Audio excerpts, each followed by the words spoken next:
Let your brother count on you every play tonight. Okay? And come out and have fun. The gates are locked. Ain't nobody getting out now. They can't run.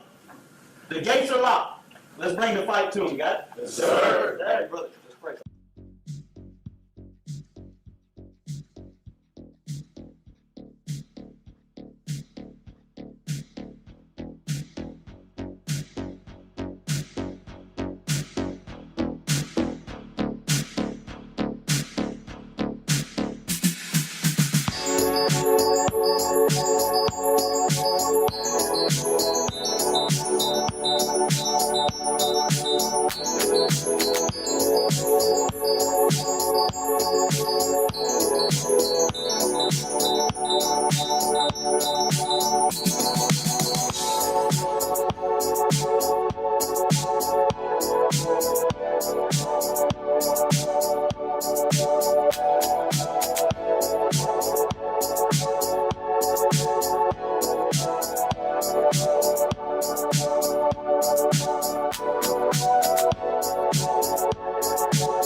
The Northeast Texas Sports Network is dedicated on delivering the most entertaining sports broadcasts in East Texas.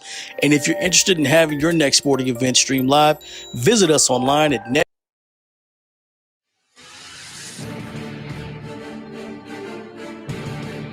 Good evening, everyone, and welcome. bEast from the East. It's week 9 here on NETSN. Hello, everyone. I'm Mr. NETSN, Brett Swinney, alongside me, Mr. Red Zone OT, K.O. Kylo, and the dynamic duo is back here in week 9. I think it's just us from here on out, Brett. Like, I think, we're the consistents. We're the constants that are going to be here week in and week out. We don't take injury days off. We're not on the injury list. We're like Cal Ripken of bEast from the East. We play every game. That's true. We're here every week. We've guys got pop in and out. They try to come at us with their picks, and it's just I guess we just run them off. I don't know. It's just we're intimidating, huh? Yeah, we are like Dale Earnhardt. We're the intimidator over here. Great week of high school football. I will say that of all the weeks that we would have a lot of people get 10 out of 10, I didn't think it would be this one because I thought there were some tough games and tough picks, but we had quite a few this week. They got 10 out of 10, and I want to give them a shout out because that's an impressive feat from this slate of games that we had here in week 8. We had Austin Powers. Wow. Groovy, baby. We had David Benbow. We had James Franks, Michael Davis, Scott Poole. That name sounds familiar. Of course, he would be the one that gets 10 out of 10. Didn't gain any ground. Had a good week. Didn't gain any ground on him. Lost a game. Skip Netherland and Wes Shue all had 10. They had 7 people this week get 10. That's impressive. That is very impressive. Congratulations. Yeah. We gotta definitely give them. Take my hat off to you. Yeah.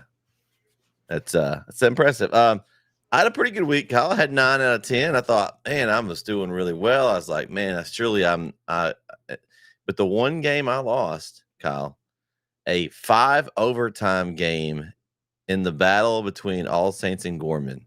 I just couldn't believe it.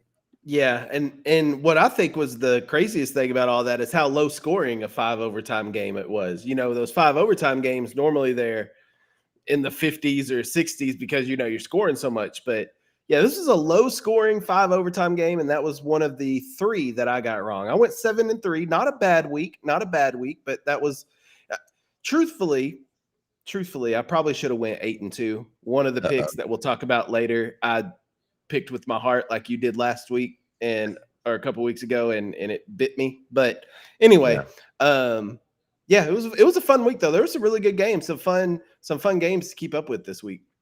No, I had 2 games this week. We were in Tatum on Thursday night doing the broadcast there. Was with Jaron and Josh, and had a great time out there in Tatum.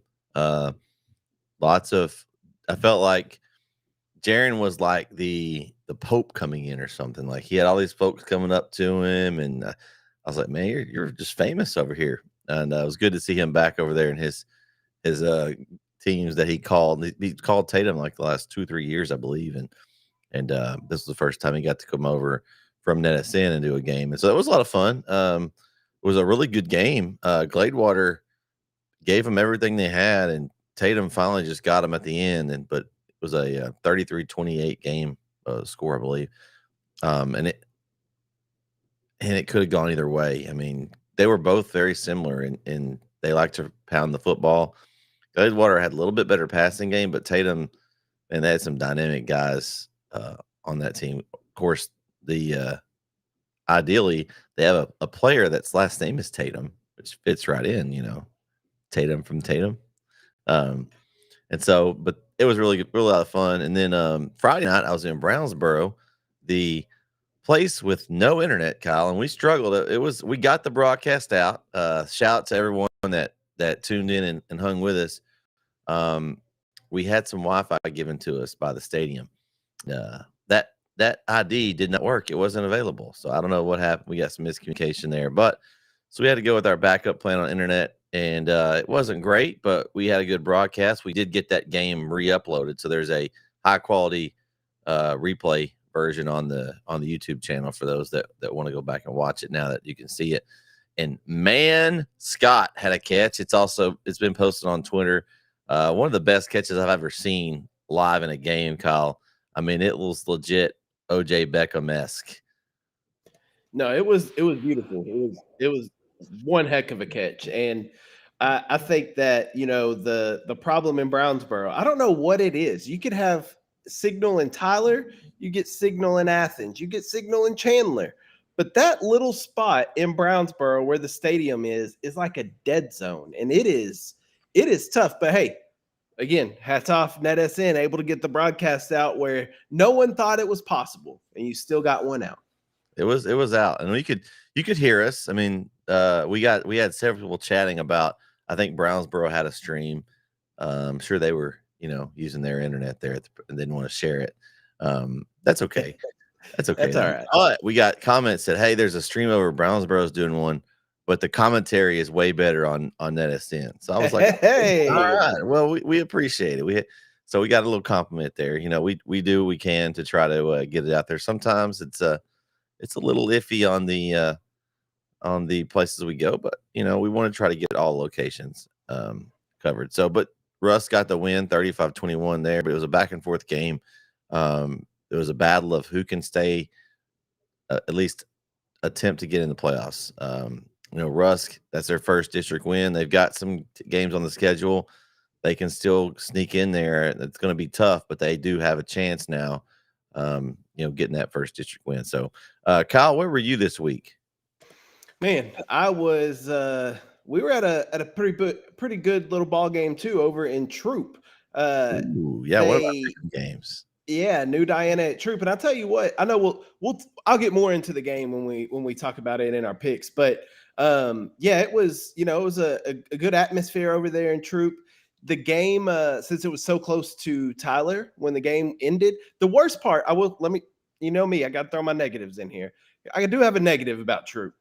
That parking lot situation exiting is horrendous. It is terrible. Like, you would think for a 3A school, and with his, like, because they have that school parking lot that's behind the visitor stand. So you got people exiting from there, which is fine. But if you park behind the end zone where I was, it's just a bottleneck of, then you got home fans coming from behind there trying to come out. It took, no lie, I was sitting in my car for a good 20-25 minutes, just sitting, waiting to move. And so that's my only negative, but great atmosphere, great people there. And New Diana, man, they're good. They're big too. They got some big boys on that team, but it was a fun game Friday. It was fun to be at.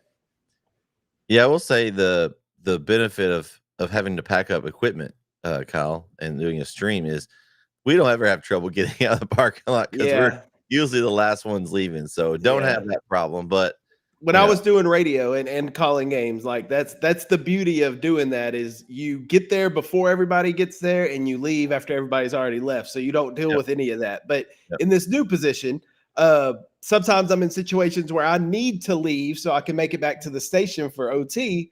And nobody was moving. And I'm not in a marked unit. So it's not like I got KLTV plastered and it could be like, hey, I need to go. You need the KO copter so you can fly it in and land it there, and then you could just fly away and go to the station. Maybe we can find a sponsor for that. If we can find a sponsor for a helicopter, then I will gladly take a helicopter to every one of these games. Man, it would be awesome. Did you see Kyle flying in? You know he's flying into your game, and like it's a big game. Big spectacle. Kyle's flying in. Oh, must be a big one tonight here because Kyle's flying in. That would be cool. That would be sweet. KO copter. And then I could even. No, not going to do it. I was going to say I could jump out of the copter, parachute in, but I'm not that crazy. That would be even crazier. You see him just parachuting down. You could have your camera, just getting the whole thing. Just attach a GoPro to me and we could just record that footage. Yeah, man. That would be must-see TV. Except I'm not jumping out of a helicopter. I've always said, like, people are like, would you ever go skydiving? I said, probably not, because why would I jump out of a perfectly good airplane? Like, if this airplane is flying and it's doing fine, why am I jumping out of it? Like, it's only if it's going down, then you have to jump out. Right. If I have to, then I will, but I'm not going to sign up for it. But yeah. All right. Well, they'll see if there's anybody else on the top page here. Let's see. My friend Cody Coe made the top page. Look, Jaron tied me this week, but he didn't gain any ground on me, so that's good. I didn't lose any ground to anybody. Let's see. My nephew Noah Swinney's on the top page, so shout out to Noah. So yeah, it was a very, very well picked week, I guess, for our East Texas pickers, because these are some tough teams to pick, and there was a couple that were, I guess maybe that's what it was. There was a couple that were complete sweeps, like everybody went with one team, but I thought the games were still, could have gone the other way, especially the way the games have been this season. You thought you knew who was going to win, and they didn't. So let's start here. That game that I went to, the Tatum and Gladewater game, like I said, it was a really good battle of two teams that like to pound the football between the tackles. Tatum's got that just option. Darren would be able to tell us the correct name. It's that triple option there. Flex bone. There you go. And it is interesting. They lump the ball and they hike it, and Rob did a great job of staying with the play. It was a very difficult task to video. Of course, too, I'll give him another shout, because they had it was like we were sitting in the in a media booth it had like a countertop, and so he had to put two legs of the tripod on that and then the other leg down, and it was so high up he had to stand in a chair to video on Thursday night. So shout out to Rob. He got out there, didn't fall, unlike the Gladewater video people on one side of him. They fell. I think the camera fell and all that, but he didn't fall. No equipment was damaged in the filming of Thursday night's game. So we had a successful broadcast, but it was a little tough. So I know he kind of was hard on himself because he missed a couple of things because of the situation. But hey, we did the best we could from where they had us. So it wasn't a clear deck. It really looked like it was a place where the media should have been, like where we should have been. Although we were in the stands with the people, and it was very interesting there in Tatum. I got highlights of that game for Red Zone, and there was one. Not to call Rob out, there was one touchdown. It was in the corner. Yeah, he was following it, and then all of a sudden it's just the side of the booth, and I'm like, oh no. But then he sent that picture, and I was like, well, doing the best you can. I mean, Rob did a good job though, and the internet was a little spotty towards the end. It got worse at the end, but it looked like from what I was able to watch of it, it looked like it was a really competitive game. It looked back and forth. It seemed like Gladewater scored first, and Tatum would answer, and then Gladewater would answer back. It was just a back and forth game. Two really competitive, evenly matched teams. And if you look at Gladewater, they're 1-3 in district, which doesn't sound great, but their 3 district losses are to Jefferson, Liberty Islo, and Tatum, probably the 3 top teams in the district. So they've played their tough district games, I think. I mean, I know they got Atlanta coming up. The Atlanta one's probably for 4th place to me. I think that's probably right. Yeah, I think so too. But hats off to Gladewater and Coach Levere over there for really being competitive in that game against Tatum. I'm not gonna lie, I didn't think it would be this close. I thought Tatum was a far better team, but I mean, Gladewater played them tough, and I'm excited to see what Tatum can do going forward. They got a tough Atlanta game coming up this week. That if Atlanta can upset Tatum, then that could throw a wrench into this district a little bit. But we'll just have to see about that. But it was a good game to watch. It seemed like a fun one to call too. Yeah, it was. It was a lot of fun. We had a 3-man booth going, and we had a lot of fun. And it was we had lots of viewership and people that hung with us even when we were having internet problems. So did get that game also uploaded up to the YouTube channel, free of the lagging and stuff. So we did have people go back and watch the replay. So I like to do that when there is trouble. That way, the good news is usually they can hear us, so at least we can. The sound comes through. The sound was never an issue. Like the sound, I heard y'all perfectly. The sound was never an issue. It was just the same one that Rob got the side of the booth. Ja'Cory Bradley he was running to pitch it, and then it stopped. And then the next thing you saw was Tatum taking it off down the sideline. You're like, oh, okay. But the audio it never lagged at all. All right. Game 2, the only one I lost of the Friday night slate here. All Saints and Gorman, 5 overtimes. Kyle, I mean, just nobody wanted the game. Is it like one of those, you take the game, no, you take the game, no, you take the game? I mean, I couldn't believe when I saw how low the score was. That's what I'm saying. I've never seen a 5 overtime game that was 16-14. Like that is, let's think about it. So college or high school does the college rules, right? So the first overtime's normal. So that means both teams had to score touchdowns. So let's say it was 7-7, right? So then after that, it's just then if you score, you got to go for 2, right? Maybe they just didn't get in and nobody scored at all on some of these. Or I think no, that wouldn't make sense either. I don't know how this got this way, but at some point, don't they just start going for 2? I think it's the third overtime you start going for 2. Maybe someone finally, and All Saints finally went for 2 or got the 2 point. And Gorman. Well, yeah, so it must have. They must have both scored in both first overtimes and both made the first extra point, missed the second extra point. So it was or missed the 2-point conversion. I mean, no, that would have made it 13-13. I don't know, dude. I don't know. I would like to know more about this game. This was a very interesting game to be at, I'm sure. But anyway, like Gorman couldn't hang on to it. That ended my chance at the perfect. And I think I might not have been too many with me because there was 14 people that picked Gorman out of the 56 that selected. So, I might have had a good chance of being at the top by myself. But anyway, All Saints messed that up for me. Those Trojans, man, they just got me. Just got me. Yeah, I'm like you. I need to know a little bit more about that game because that's. I mean, it sounds like it was a defensive struggle and a game that was just. I mean, 0-0 going in. We're assuming 0-0 going into overtime. I mean, that's. I don't know. Now, if you hate defensive games, it was probably the most boring thing to watch. But I love defensive battles. I think they're fun. Yeah. All right. Next game on in the pick'em here was Lovelady versus Alto. I had Lovelady here. 30 out of the 56 had Lovelady, so they were a slight favorite in this game, and they did get the win 42-21. And that's that district we've been talking about, how Alto started out so well.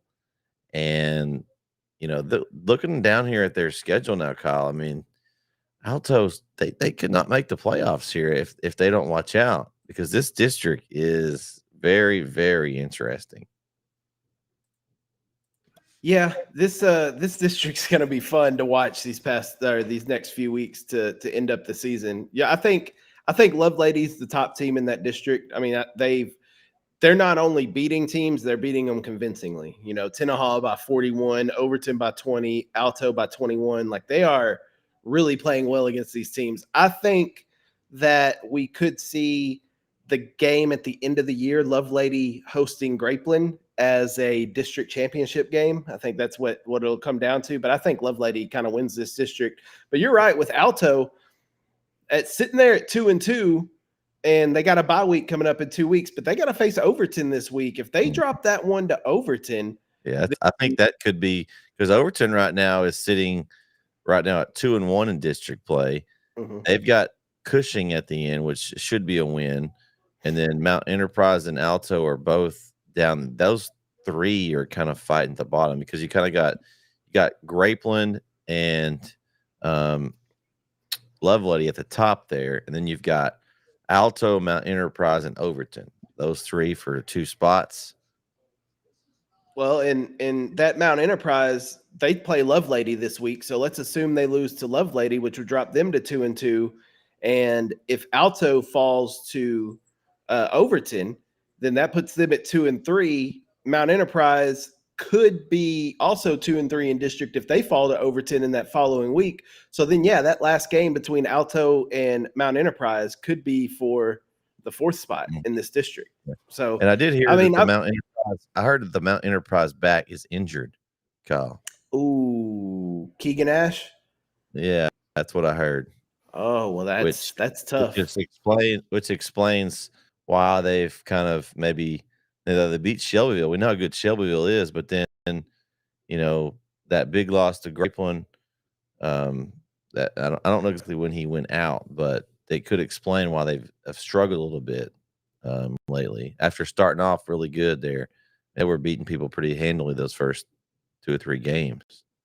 Well, I mean, we say they're struggling. They just beat Tenaha 48-7, which I know Tenaha's down this year, but Grapeland's that's their only loss. 34-0 though is pretty. I know, but I think Grapeland's good. That's what I saw this Grapeland team up close. I think this Grapeland team is good. Well, then Overton beat Grapeland, so then I don't know. I don't know. Yeah, this whole district doesn't make sense. I don't know. I think the only thing I know for sure in this district is that Lovelady's the best team in the district. That's about all I know for sure in this district. Yeah. Okay. Next up, game 4, Gilmer and Van. Kyle, this one didn't go your way. I remember I was like, "You sure you're going with Van?" Okay. Gilmer Buckeyes got the win there. I wasn't that far off. I mean, Gilmer. Gilmer was way ahead at first. They were, but Van came back on a bit. I said this the other day to somebody that I was talking to. I think Coach Moffitt at Van is one of the best coaches in East Texas. And Coach Metzel, Coleman talked to Coach Metzel last week from Gilmer, and Coach Metzel said about Coach Moffitt, he's one of the best X's and O's coaches that he's ever coached against. And the reason I'm saying that is because, yes, Gilmer was up like 24-0 at halftime or something like that. Like, it was not good. And then in the second half, it was all Van.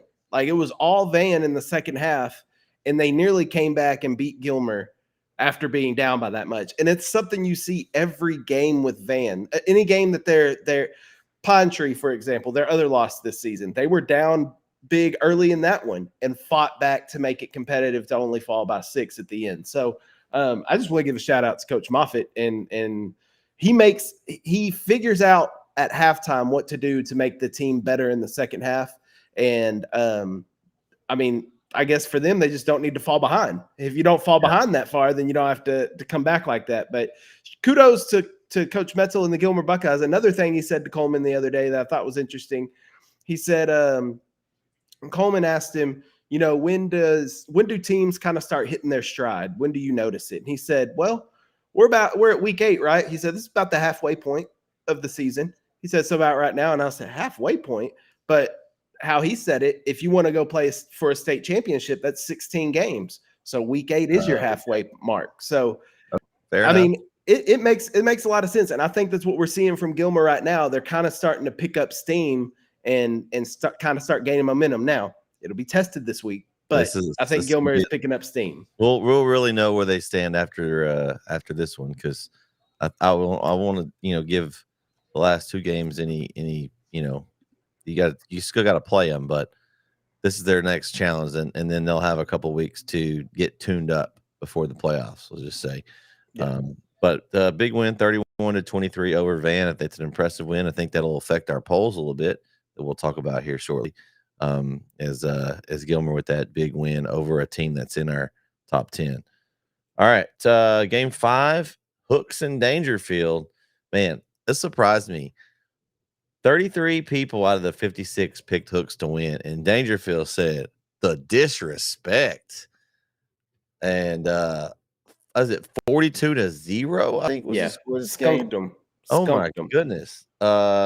Dangerfield has found something. Either maybe they've got some players on the same page, or they've got somebody back, or I don't know, maybe the schedule's gotten a little easier for them in their district play, but they're tuning up right now, and they're looking pretty good right now, Kyle. Yeah, and I feel like an idiot because a couple of weeks ago we were talking. I just talked to one of my buddies from Dangerfield, and he was telling me, this Dangerfield team, something's off about him. He hasn't seen a team this bad in years, blah, blah, blah. And I took that and ran with it because I thought we had boots on the ground out there in Dangerfield that had a pulse of the team. I think I was completely wrong because since that, they've blown out Redwater, a 2-point loss to DeKalb, blown out Queen City, and just shut out Hooks. So, hey, maybe we were the spark. Maybe here on NETSN they heard it and said the disrespect and decided to take off and do something about it. But I think Dangerfield always has athletes, and that they always are a good football team. We've talked about their non-district schedule. It was brutal. Gladewater, Tatum, Pleasant Grove, and Center. I mean, those are ridiculous teams. So to go 0-4 in that is not bad. So I guess that's on me for underestimating Dangerfield. I apologize, Dangerfield Tigers. D-Field is still D-Field, so I apologize for that. And I think they continue their winning ways this week too. Yeah, they've got 3-1 in district. They did lose to DeKalb, which is leading the district right now. So Hooks was right behind them. So it looks like they're settling right into that second seed going into these last few weeks. So shout out to Dangerfield for not, sometimes you start losing games and it just becomes a mental thing. Like you just, lose focus. But they've refocused here in district play, and they've got a good hold on second place going forward here. You got game 6, another nail biter for Shelbyville. Coach Wallace, he's probably gained some gray hairs, maybe lost some hair. I don't know. But Shelbyville with a 1-point win over Timpson. I had Shelbyville to win this game. Only 5 people had Timpson, and they almost got it. I was surprised this was that close, but Shelbyville has done what they need to do. They've beat Garrison and Timpson now, and they control that district race. Well, you say that. I wouldn't count out the Joaquin Rams just yet. I know I know Joaquin hadn't played Garrison and Timpson yet. And Joaquin will get Timpson this week, so we'll see where Joaquin stands after that. But I do think Shelbyville. I agree with you. I think Shelbyville kind of has a hold on this district right now, having already beat Garrison and Timpson.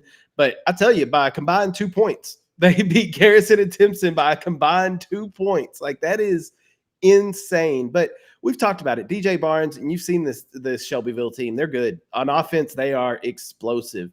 My question, and Timpson's the same way, and I don't know, this might have been the first game that JJ Garner was back for Timpson. I'm not 100% sure on that.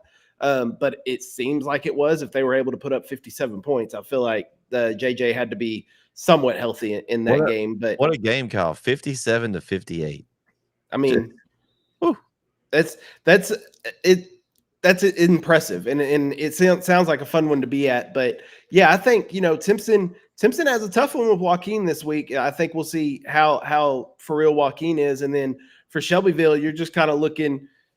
Joaquin's really your test that you have left on the schedule. So I think Shelbyville could win this district, and that would be quite the turnaround for the Shelbyville Dragons.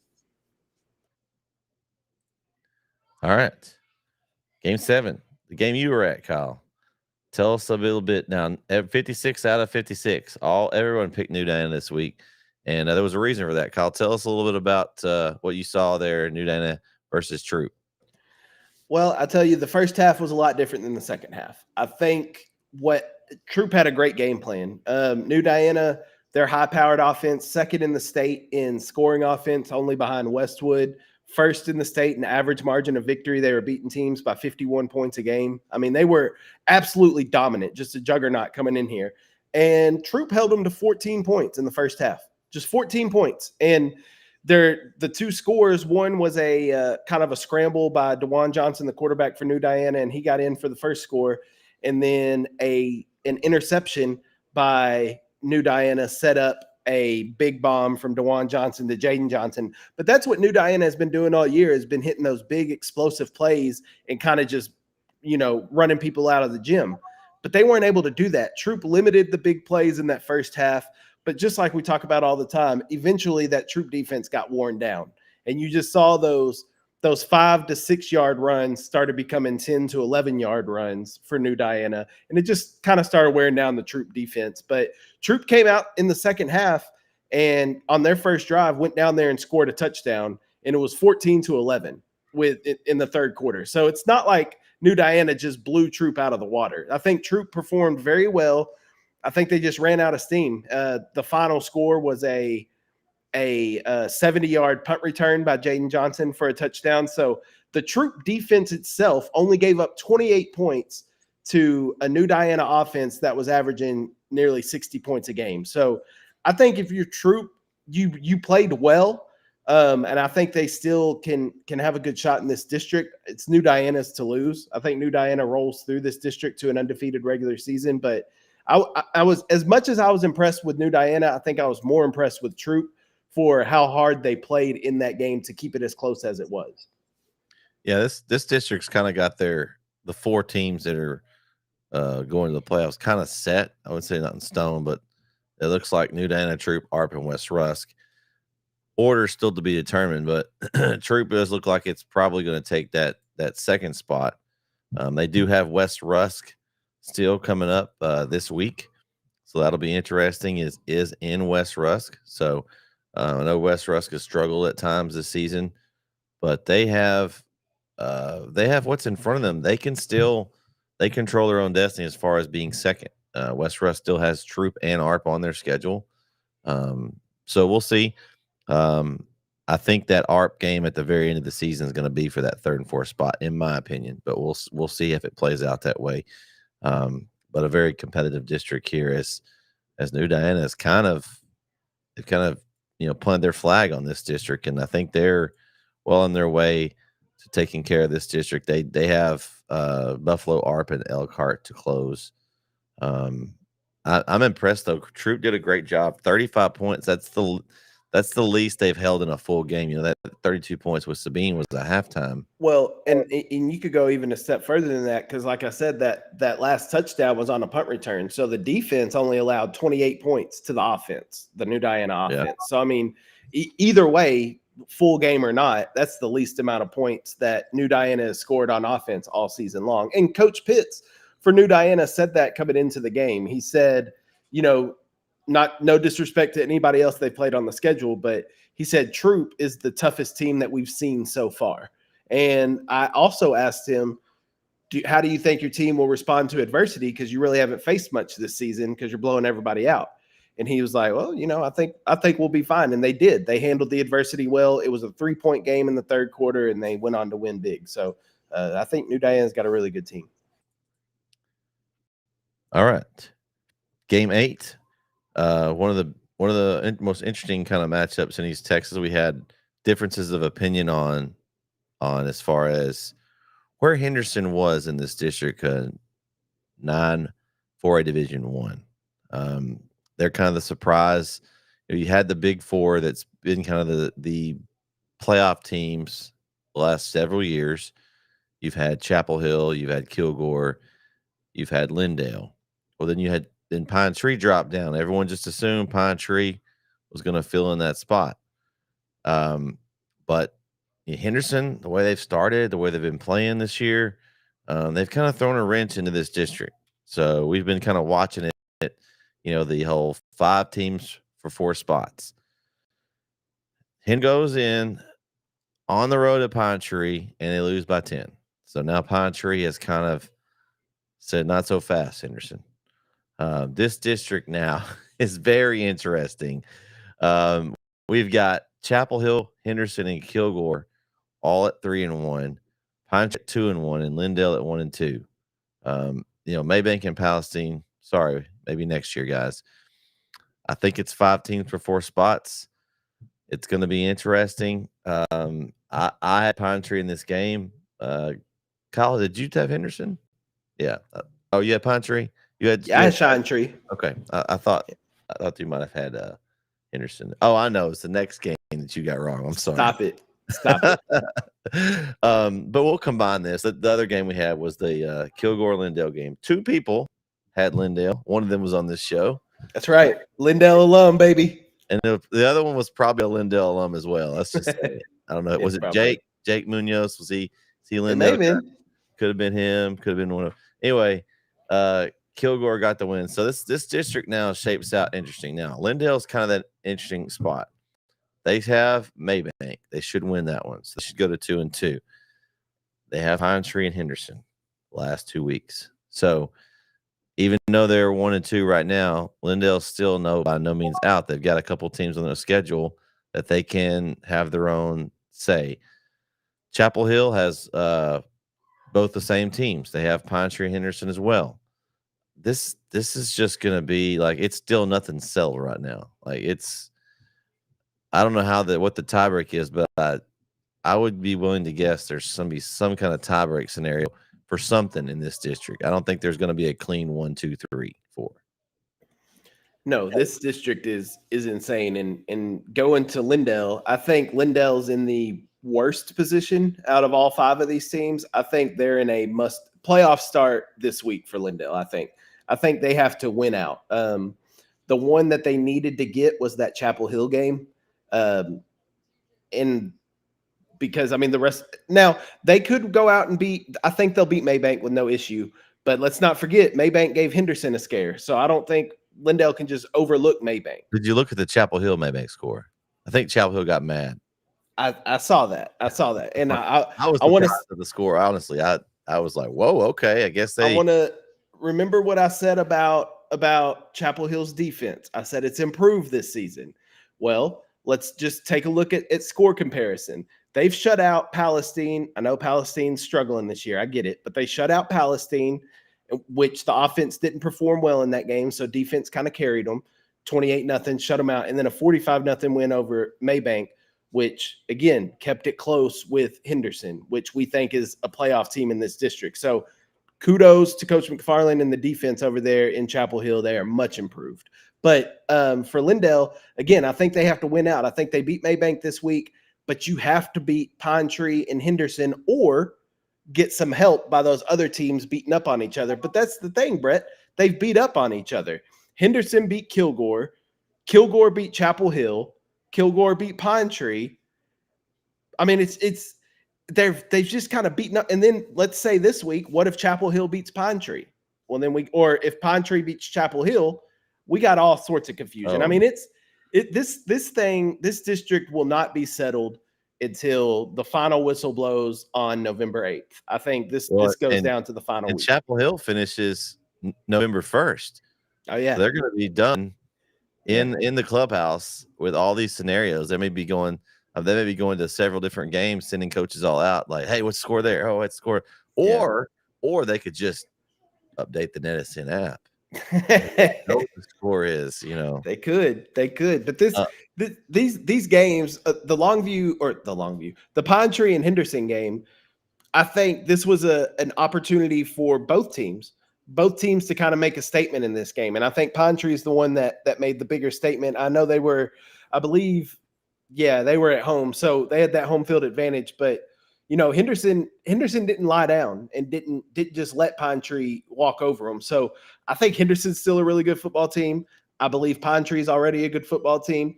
Kilgore, Lindell, I picked with my heart. I think Kilgore is the better football team right now, and it showed on Friday night. Kilgore is a team that I think can make a run towards a state championship.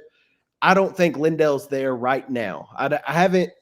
I haven't seen enough Lindell games to really have a good pulse for it, but I've talked to enough people in Lindell that go to the games, and it's just something's just missing right now. I thought we talked early in the season, and they were really optimistic about how good of a team Lindell had this year, which is right. A surprising thing. And they got some talent. They're not a bad team. I think you put this Lindell team in another district, they're easily a playoff team.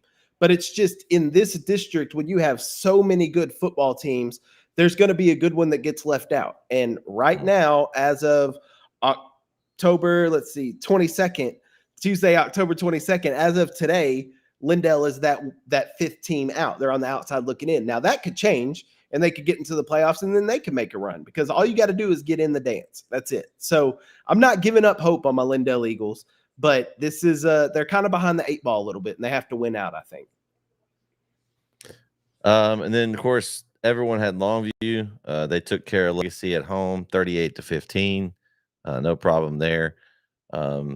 Legacy's just trying to get it in the dance. They're now at 2-2 in the district. So and they've knocked off Rockwall Heath and Royce City.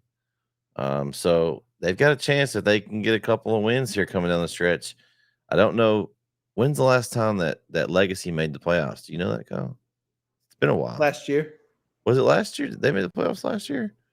They were 2-8. They were 2-8, but they made the playoffs. Okay. Does that even count? Or 3-8. I'm sorry. They were 3-7. I'm sorry. Okay. Oof. Okay. Does it count? Yes, it counts. They were in the dance.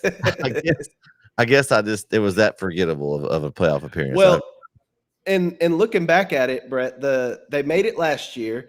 Looks like they missed it in 22 with a 2-8 record, and then 21 they were 6-6, so they made it then too. 2020 made it there. I think they've made the playoffs more than we give them credit for, but it's usually one and dones. They don't make runs. They haven't made a run in a while. No. Okay. But from people that I've were at this game and talked to, obviously Longview is Longview. We figured they would win, but from what I've heard, Legacy didn't look bad. Like it wasn't like it was, in years past where Legacy just gets completely demolished by Longview. I think it was, from what I understand, I believe it was 10-0 at halftime, maybe, or 10-0 early in that game. So I don't think Legacy. I think Legacy has a chance now. I don't know, man. They're gonna have to find a win against Rockwall or Forney. I think Forney. Well, I don't know. They're gonna have to find a win, but at Rockwall or Forney. And I think if they get one more win, they're in. But they got to win one of those 2 games. So we'll see. Well, that district's all kind of mixed up. Diggs said that it's one of those that anyone can beat anybody. So we'll see if I they still can. think Longview is the class of that district. Yeah, I agree. The class of East Texas Of district. course, of course. All right. Well, that's our pick'em games for last week. Let's look at their polls now. I'll preface on mine. I haven't looked at the results, and I don't know. I just know who I picked, and mine didn't shift a whole lot this week. There wasn't a whole lot of movement. There was a little bit of movement, but I know for sure on this poll, the 6A 5A poll, my vote stayed the same as last week. I have Texas High, Longview, Lufkin, Marshall, Tyler High in that order on mine this week. I made a change in that one only because Tyler High lost. So I feel like that 5th spot is just like a revolving door of certain teams that just whoever wins that week. I did notice. I noticed that Tyler High lost, but I didn't have a team that I thought deserved the 5th spot. There was nobody to me to put in there. I wanted to keep Tyler High there. I did, but I took them out because they lost, and I moved in White House because they won. Okay. So that was the only change. Okay. Mahomes' house is what I put in. Okay. All right. Let's see if we had any change. Okay. So the official poll for this week for the 6A 5A, Texas High 1, Longview 2, Lufkin 3, Marshall 4, and Tyler High 5. So I'm cool with that. I mean, I like I said, I thought about keeping Tyler High in. The only reason I didn't is because they lost. But then I faced the same dilemma that you were just talking about. Well, nobody else really deserves to go in. Who's worthy of this? Yeah, I should have just kept Tyler High there. I'm good with it. All right. Week 8, the 4A poll. We have a few shifting around in this poll for me. Of course, I had some teams lower, so it wasn't as much of a shift. I have Carthage 1, Gilmer 2, Kilgore 3, Pine Tree 4, Chapel Hill 5, Center 6, Van 7, Henderson 8, Pleasant Grove 9, and Athens into my poll at the 10 spot. Yeah, I didn't have a lot of movement in mine either. I had a couple of changes just because of where I had teams ranked. My 1 and 2 stayed the same. I got Carthage 1, Kilgore 2. Even though I know Kilgore beat Carthage, I get it, but Carthage is Carthage. I moved Pine Tree up from 4 to 3, moved Chapel Hill up from 5 to 4 because I had Henderson at 3, but I only dropped them to 5 because it was a 10-point loss to the number 3 team, Pine Tree. I kept Center at 6, moved Gilmer up to 7 from 8, moved PG up from 9 to 8. I moved Van from 7th to 10th. I kept Van in the top 10 because, again, a close loss to a team that's in the top 10. And then I was looking for a 10th team, and I thought about Athens. I did. I thought about putting Athens in, but I didn't want to put them in after a loss. They just lost to Carthage. I know it's Carthage, but they just lost to Carthage. Okay. So I put in Sulphur Springs. I put them back into the rankings because they just beat Paris by 20, and we think Paris is pretty good. So I put Sulphur back in. I like that. I guess we jinxed Canton. I put them in the poll, and they go out and lose a game. Come on, Canton Eagles. Man, something about those Eagles. Jeez. Something about them green Eagles. You know what I mean? Fly Eagles fly, baby. All right. So here's our final poll here with everyone's tabulated vote. Carthage 1, Kilgore 2, Pine Tree 3, Gilmer 4, Chapel Hill 5, Henderson 6, Center 7, Pleasant Grove 8, Van 9, and Canton still stays in at 10. Interesting. That doesn't make any sense. Yeah, I don't know. That's what it says. I don't know. I think some people didn't update their polls, and it kept last week's poll results in there. They could have, and I think that's where we're. I don't know how they stayed in. Who had them out? We're gonna let's see who has them in the poll here.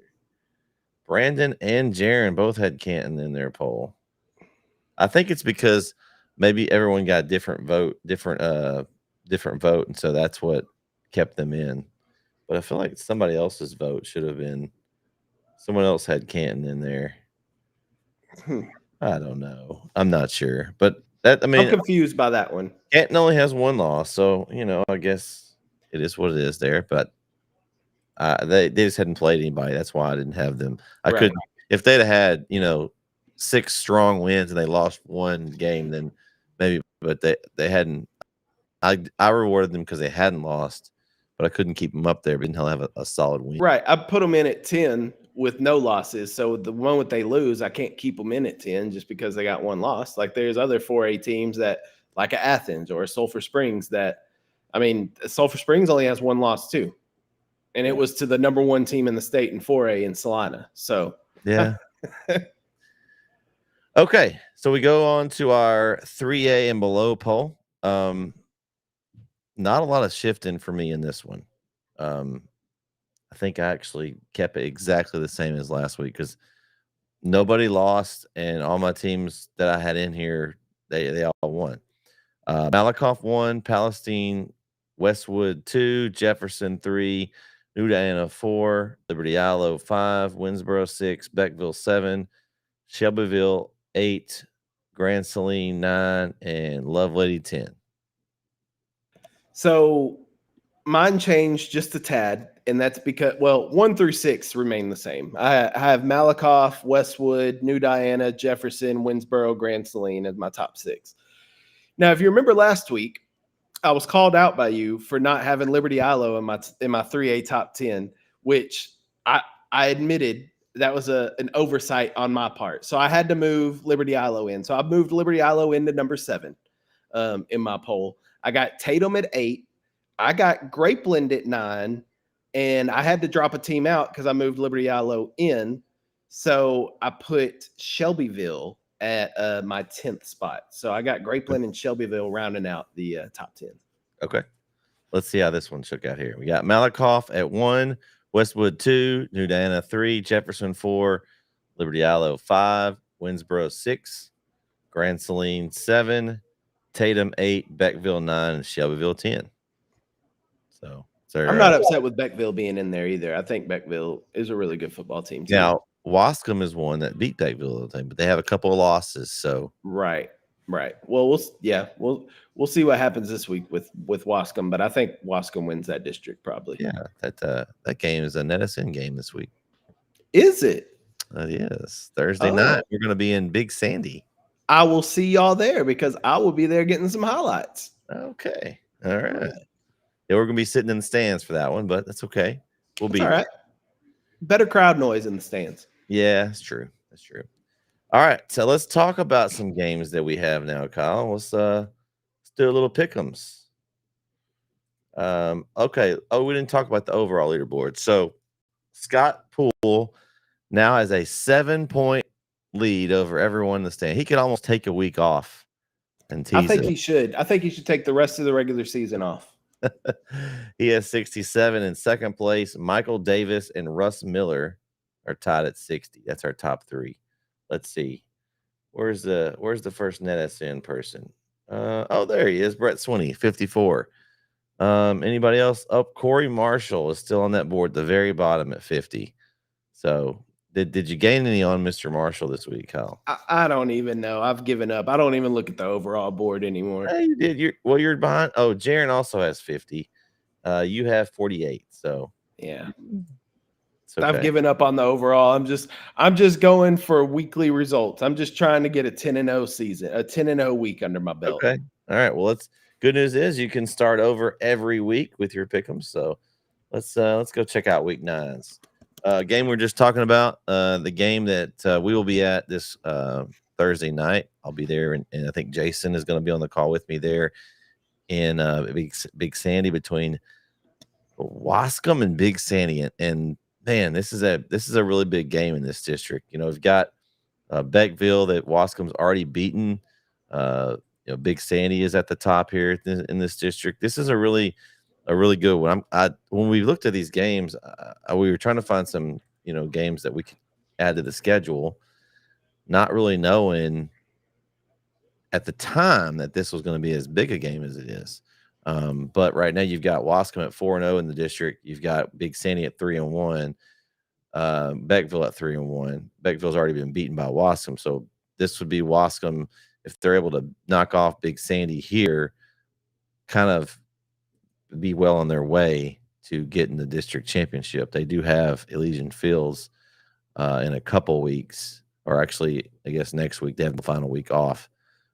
So this would be interesting. So I look at Big Sandy here, and I wanna go with Big Sandy, but I see they lost really bad to Beckville, and Wascom just beat Beckville. So my logic says that Wascom's going to come into town and beat them. So I'm going to go with Wascom in this one.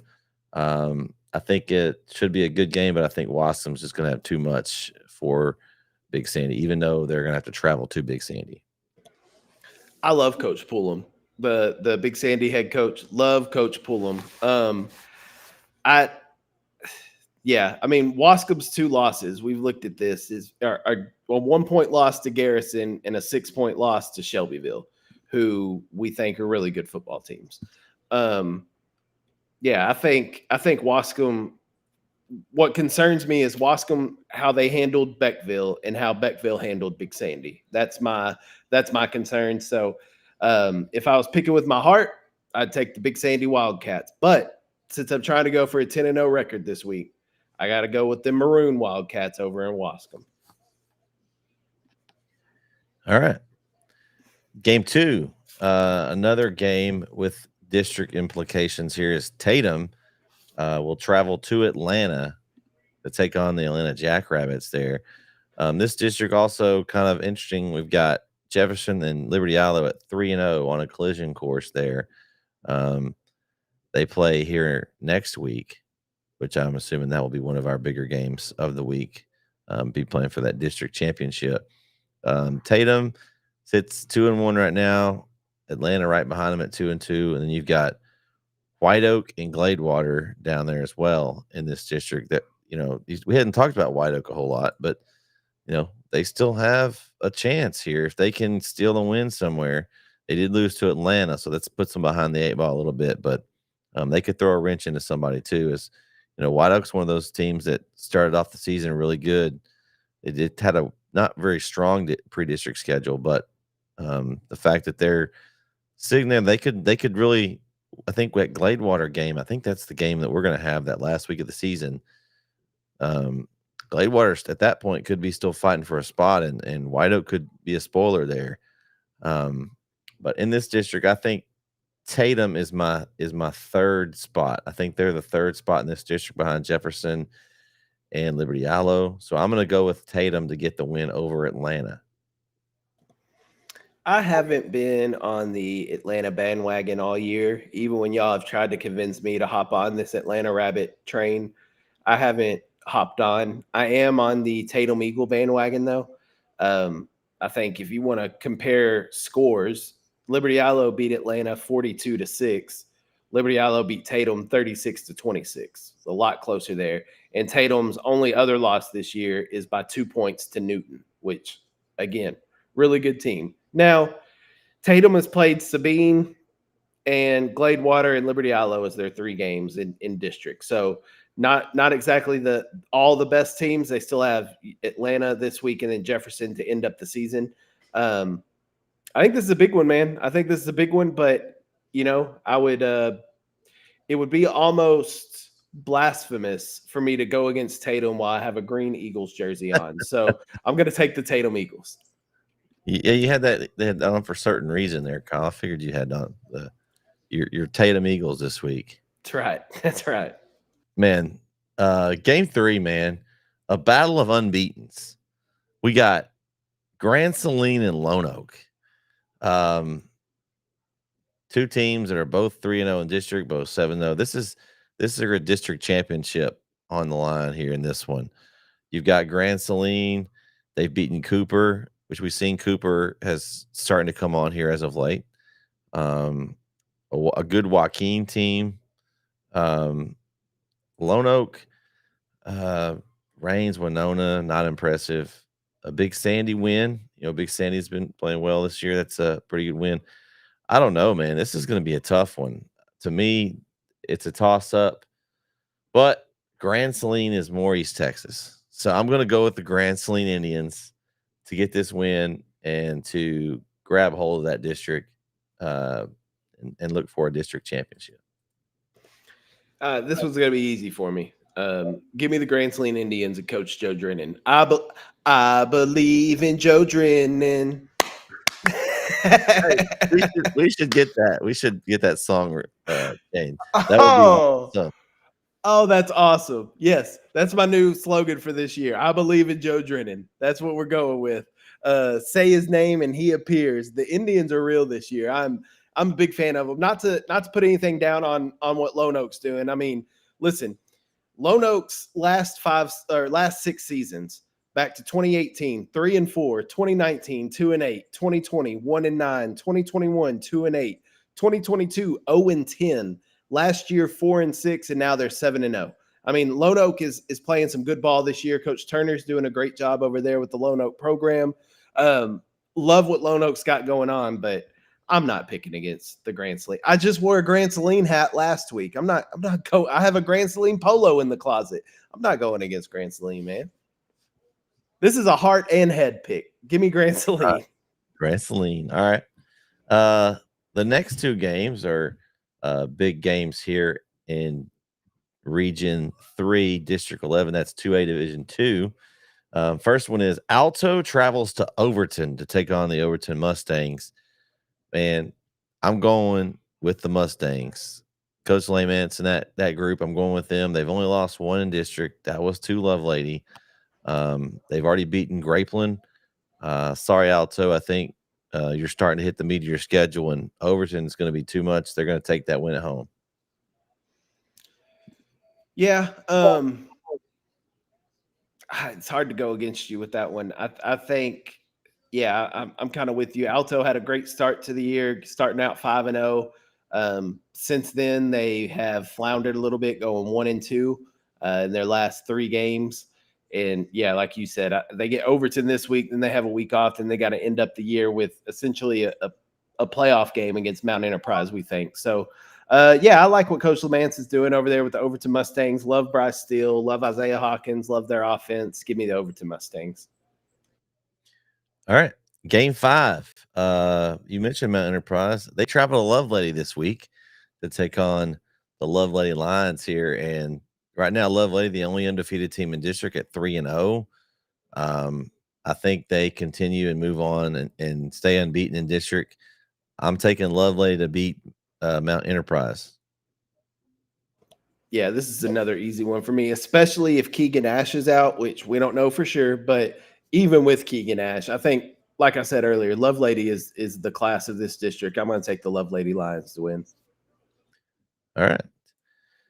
Next up, Game 6, Timpson travels to Joaquin in a big district matchup here. Joaquin finds themselves tied for first in this district at 2-0. Timpson down there at 1-1. And just got to look at the schedule here. Now, Timpson, it does show me something that they put up a lot of points last week, which means we think JJ Garner may be back.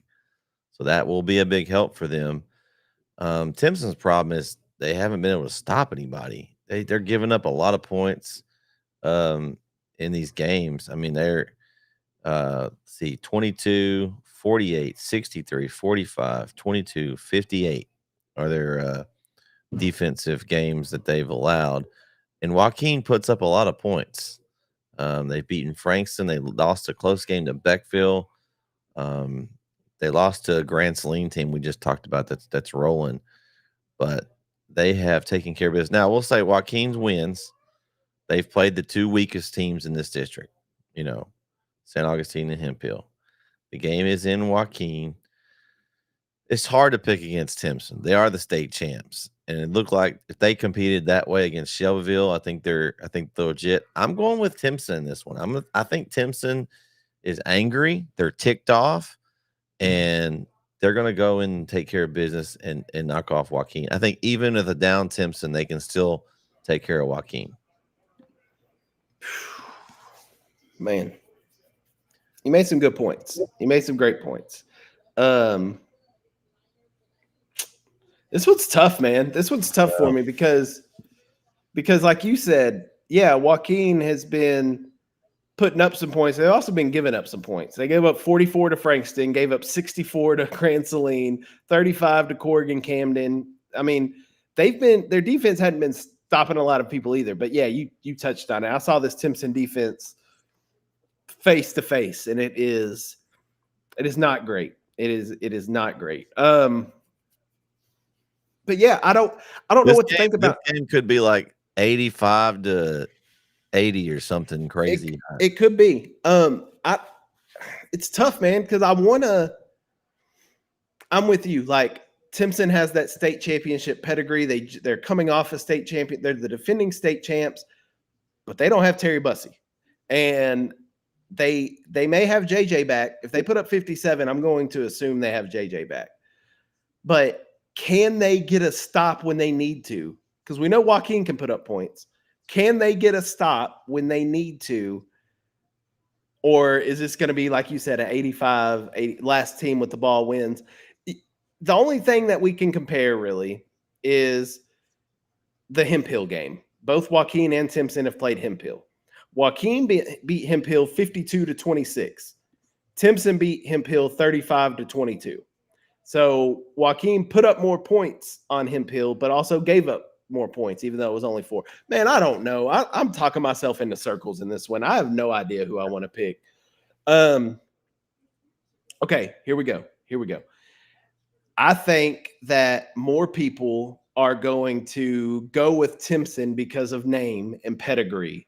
So in order to go for my 10-0, I think I'm going to have to go against people. So okay. I'm going to take the Joaquin Rams at home to beat Timpson. I think this is another opportunity. We talked about last week with Henderson going into Pine Tree, a statement game. This is like, hey, we're here to compete in this district. I think this is another one of those. Again, it's been Timpson and Garrison and for the past few years, and now Shelbyville is making some noise this year. Joaquin, why not us? So I think Joaquin can make a statement if they beat the state champs. So give me the Rams. All right. Game 7. Troop travels to West Rusk to take on the West Rusk Raiders. Man, West Rusk is they're struggling this year. I think Troop goes over to West Rusk and handles business, and I think they're going to get the win.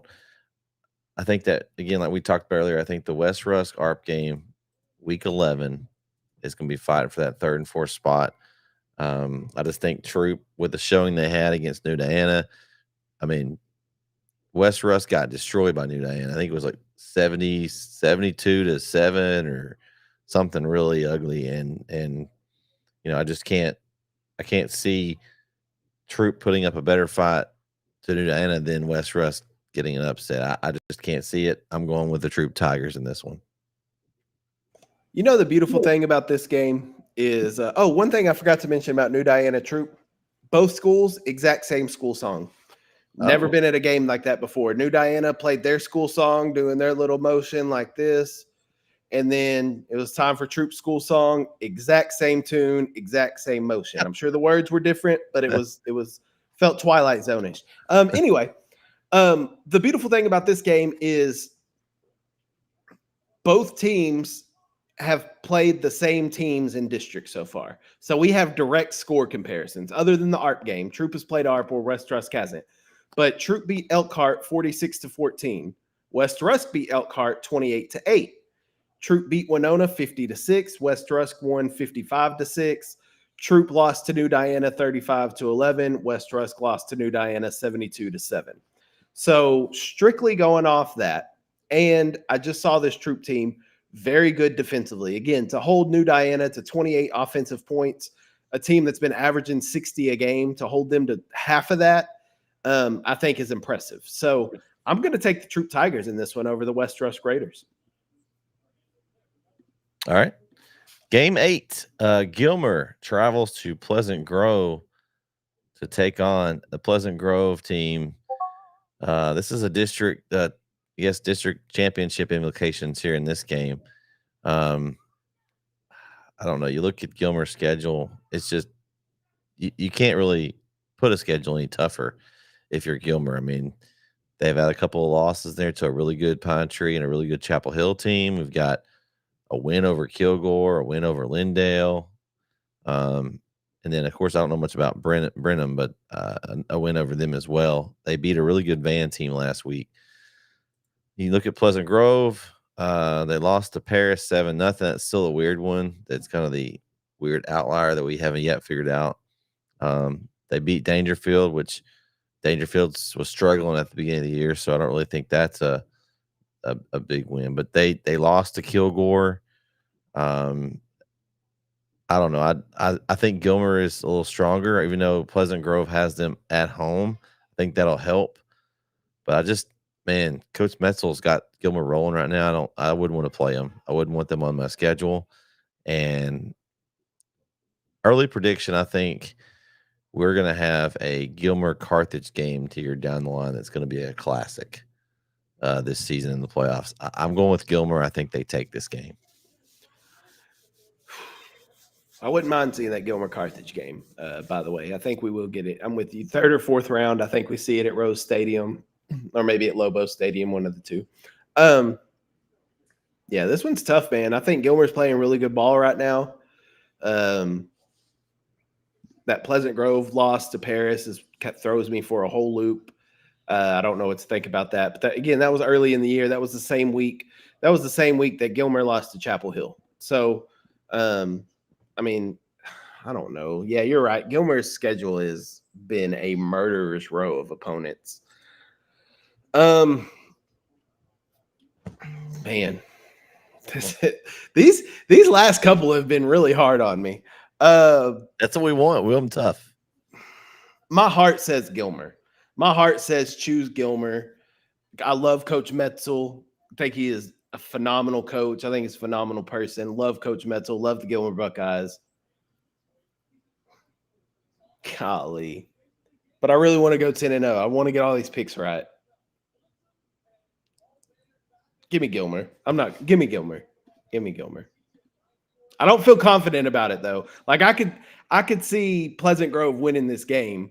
I don't think it'll be a blowout. I think it's going to be a really close game, a really good game. And I think Gilmer's playing good ball right now. But what worries me and my hesitation is that Gilmer let Van come back on them. And not to take anything away from Van, but if you're Gilmer and you have aspirations of winning a state championship, if you get up on a team like that, you can't let them come back, because a team better than Van, which maybe Pleasant Grove is going to come back and complete the comeback, not fall short. So that worries me a tad. And I'm not going against Gilmer. I'm not. Moving on. I'm not going against Gilmer. All right, game 9. Pine Tree travels to Chapel Hill to take on the Bulldogs. Both teams with one loss in the district. Another one that's going to be tough. I think see Kyle's face here. This is tough. Chapel Hill, maybe they squared some things away, got some things right. They won Maybank team that had given some people in the districts not trouble, but closer games. They went into Maybank and not put 45 points up on them, 45-0.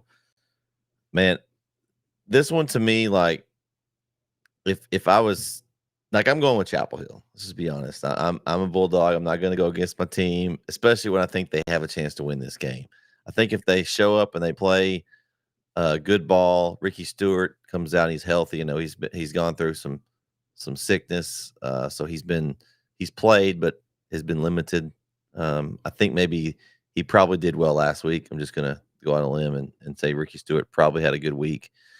I think Pine Tree is a team that will be a tough competition for Chapel Hill, but I think if they play like they can play and coach gets them right this week, I know they'll be focused because, let's be honest, this district's still up in the air. I mean, they could fool around and lose these last two and be on the outside looking in.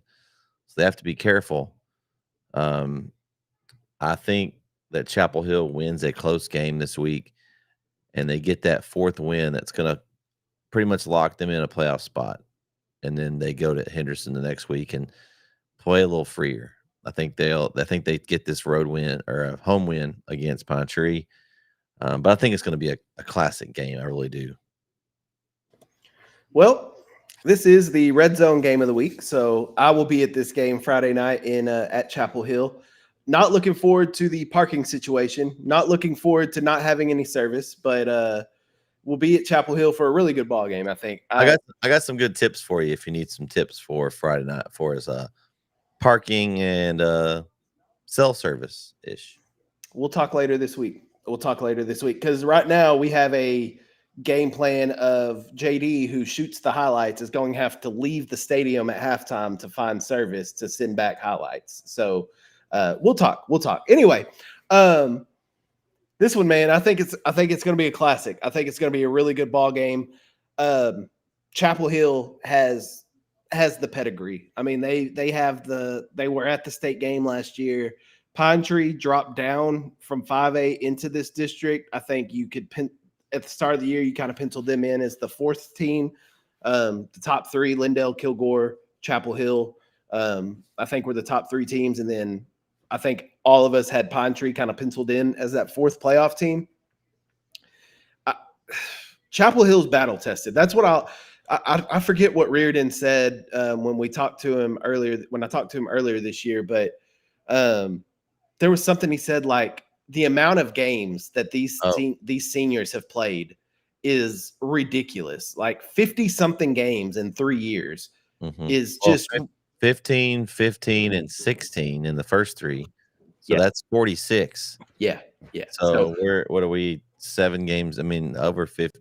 Yeah. So this team is battle tested, and that's something that you can't teach. You can't prepare a Pine Tree team that hasn't. You can't teach that. You can't prepare a team that hasn't been in those situations. Just like New Diana last week. Going into Troop, they hadn't played a close game all year, but they were in a tight one in that third quarter, and we saw a sign of a good team. They were able to pull away and come out with a victory. Chapel Hill's been playing games like this. This game Friday night, Chapel Hill's been played at least 10 of those in the past 2 years. You know what I mean? Like they have been battle tested. They've been in these big time games. They know Coach Reardon knows what it takes to win those games. Like I said earlier, I've been impressed with Chapel Hill's defense here recently. I know they gave up 42 to Kilgore, but that's Kilgore. But to shut out Palestine and Maybank, I will say those are the two bottom teams in the district. So, but even Maybank scored 6 on Pine Tree, and they scored 10 on Henderson. And so for Chapel Hill to shut them out completely, I think we have to give credit to Chapel Hill's defense, because I was at the front of it, and Coach, I know this because Coach McFarland called me out on it, but I was at the front of it last year calling out this Chapel Hill defense. So if I'm going to call them out last year when they were bad, I'm going to give them praise when they're good this year. They're playing a lot better this season. When they're having to, with the offense going through some struggles. Right. And they're stepping up to that and answering the call. So kudos to Coach McFarland and the Chapel Hill defense. But this one Friday night, man, I like what MJ Cates. I like that rushing attack that Pine Tree has. Now, I know Chapel Hill's got a pretty good running back in that backfield too. He's not too bad. Going to Texas next year, but Ricky is phenomenal, and there's nobody in the state, in my opinion. There's no running back in the state that can lace up Ricky's cleats. Like, Ricky is the best running back in the state, in my opinion. With that being said, I think Pine Tree has a stable of running backs that they can rotate in there, and they kind of have different tendencies. One of them's a quick back, one of them's a power back. So they kind of have different tendencies, where with Chapel Hill and Ricky, you have that one back, but he can do it all. He's got power, he's got speed, he can catch. So I don't know, man. I've been impressed with Pine Tree's defense this year. Talking about defense, when I saw them against Van this year, they were flying around to the football. They also lost to Kilgore. It was a 17-6 game, a lot tighter than the Chapel Hill one. Oh, these games, man. They're going to talk about Coach Wallace having gray hairs over at Shelbyville. I think these picks are going to make me have gray hairs. I like Shine Tree, man. I do. I like the Pirates. I like Coach Bachman. I love what they got going on over in Pine Tree. Chapel Hill's battle tested, though. Chapel Hill has been in these type of games. Pine Tree, Henderson last week with Pine Tree was one of those games. And I think the first one this year for them, I think, was the Kilgore game. I guess the Gilmer game, was big too. They won that, defending state champs.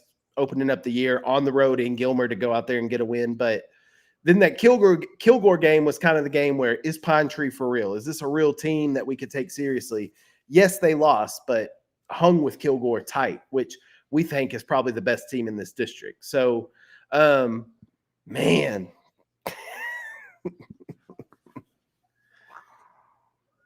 I'm taking Chapel Hill. Okay. Take Chapel Hill.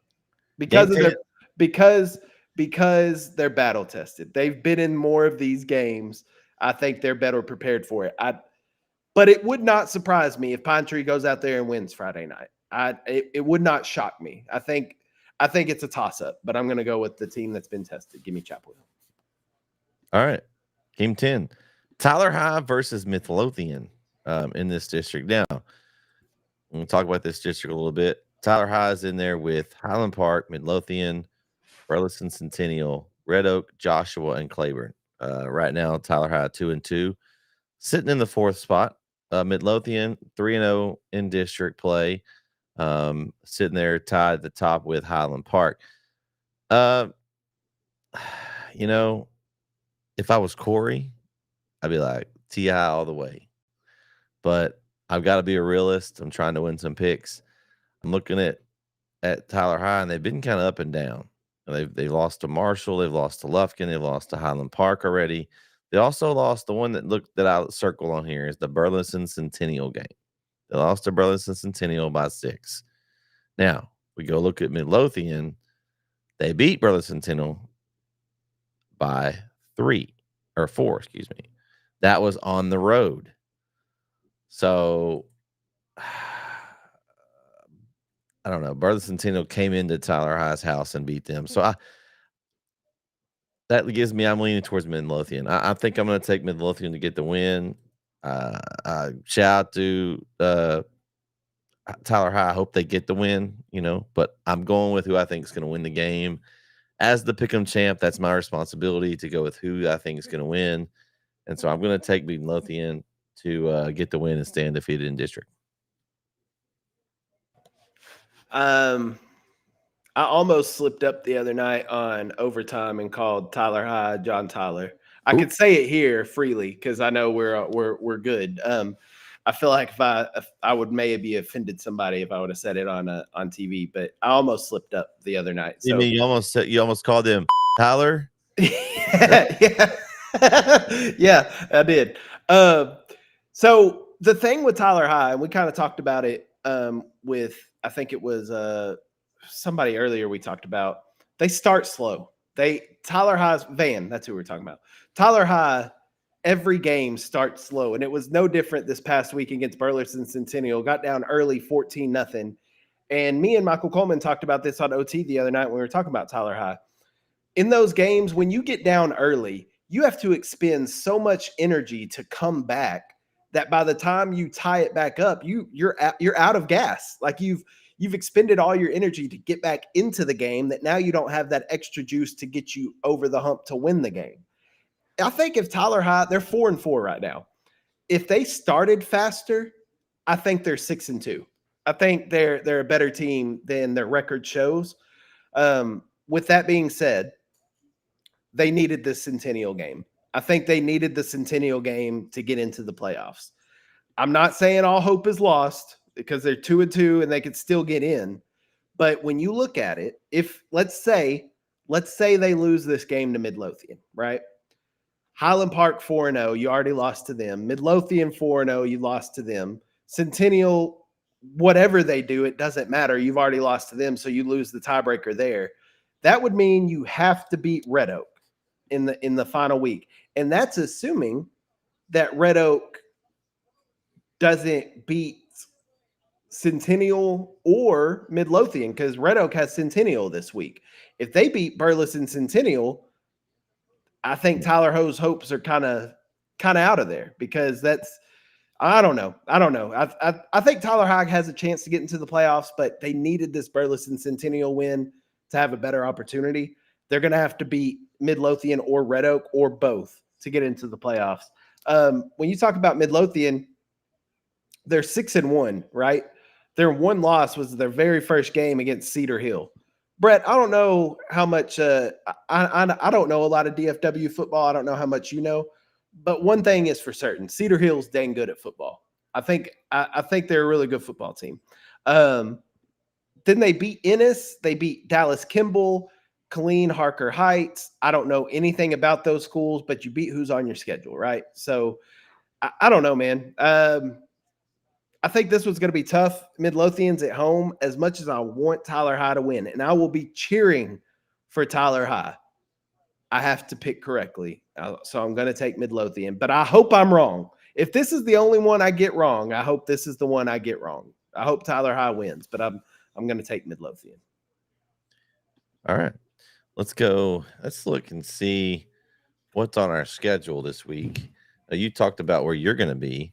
You're going to, well, I'm going to actually run into you at a game on Thursday, Kyle, to come hang. Well, actually, we'll be in the stands. We'll be, so I guess, are you still down in the trenches? Is that where you've found your home? Well, that's for Fridays when I'm taking stats. Thursday, I'll be shooting highlights. So yes, I'll still be in the trenches on Thursday as well. Okay. Let me pull up. But I'll come say what's up to you, common folk in the stands, before the game. Hey, I got an extra headset, so if you want to come talk to us at halftime or something, you come join us. We'll see. All right, so games are on NETSN this week. Oh, we're ready. I'm flashing back to the regional tournament. We saw those highlights. That's what was rolling up on there. All right, so the center guys will be in center as Brownsboro comes to town to take on the Center Rough Riders. Coming off a loss to Rusk, so Brownsboro will be back on the network this week. Looks like Larry's going to be in Tenaha for Cushing versus Tenaha there. That's an interesting district. Cushing struggled. Tenaha's trying to fight for that last playoff spot, but I think they're going to be on the outside looking in there. And then I actually will be on Friday. I'll be traveling to Tomball for the Brook Hill God taking on Tomball Christian on Friday night. And then I think I'm sending some family support with you Friday. Yeah. Your dad's going to be going down with us and film. It should be a lot of fun. And Jason will be with us as well. We'll have the Athens Rusk game. I believe that's going to be Keith will be on the call back off of his week off last week. He'll be in Rusk for Athens Rusk game. That'll be an interesting game because Rusk, we think Athens is that team that's sitting there with Center there for 2 and 3.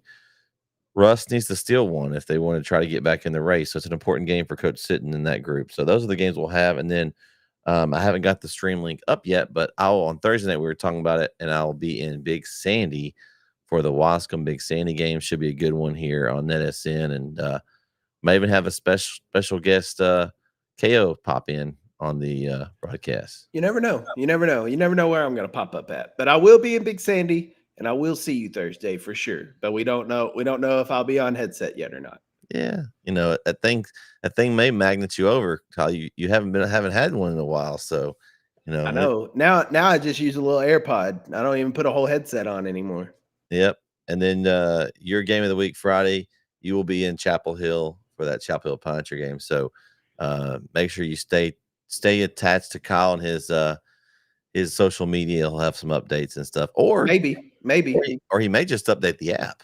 Well, again, this all depends on Signal. We'll see what happens. I've got you, Kyle. Don't worry about Signal. I think we can figure something out on Signal. So okay. You know what? I just need to talk to the technology guy over at Chapel Hill. That's who I need to talk to. Probably so. But that's gonna wrap it up, Kyle. This is some big games this week. Some good pick'em games. I'm excited. Man, I can't believe we're already it's almost playoff time. I can't believe it. We were talking about that the other day. I can't believe that there's only 3 weeks left of the regular season. Like it doesn't seem right, dang it. I'm not happy about it. I am not okay. Yeah. But the good news is we've already been looking at our schedule, and we've got the first basketball game on the schedule for that I'm going to do. I think Corey will be there with me. Brook Hill Martins Mill on November 2nd in Brook Hill. Yes. Is that that's a Saturday. Oh, Saturday basketball on NETSN. It's in Brook Hill? It's in Brook Hill, yeah. What time? It's in the afternoon, 2:00. Oh, okay. Well, But you can watch it. I will be watching. I can guarantee you I will. I wish I could be there, Coach Hubbard. I wish I could be there to support, but I will be watching and support for sure. And I'll have my Brook Hill Lady God basketball hoodie on. We have lots of Saturday, a couple Saturday games there early in the season as they have those scheduled due to the Friday football games. So should be a good slate. Me and Corey are going to try to follow along, and then if Corey decides to not come with me, Kyle, I'll be calling you in for some support duties there for some Brook Hill Guard basketball. Hey, I'm always down to support the Lady Guard. I love Coach Hubbard, love that team over there. I'm down to support them whenever. Got a pretty good group of new players coming in too. He's going to have a pretty good team this year. So gonna have to learn some new names. That's right. But that's gonna pretty much do it for this week's Beast from the East show. Thank everyone for tuning in tonight. For Mr. Red Zone OT, KO Collins, I'm Mr. NetSN Brett Swinney signing off for Week 9. Good luck with your pick'ems. Make sure you get them in. Remember, there's a Thursday game this week, so don't forget about that one. So good luck with your picks, and everyone have a great rest of your week and great weekend. See you next week right here on NetSN.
Tonight.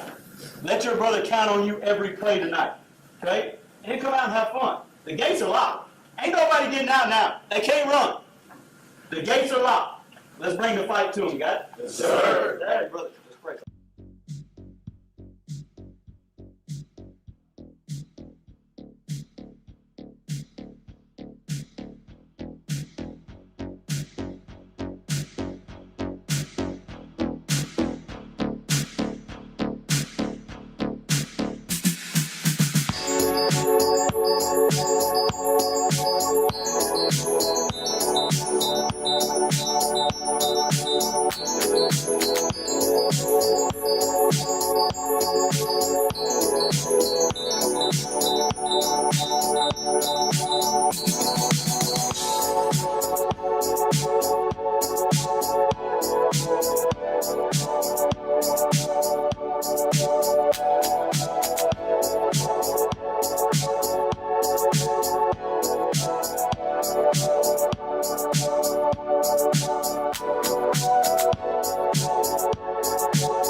The Northeast Texas Sports Network is dedicated on delivering the most entertaining sports broadcasts in East Texas. And if you're interested in having your next sporting event streamed live, visit us online at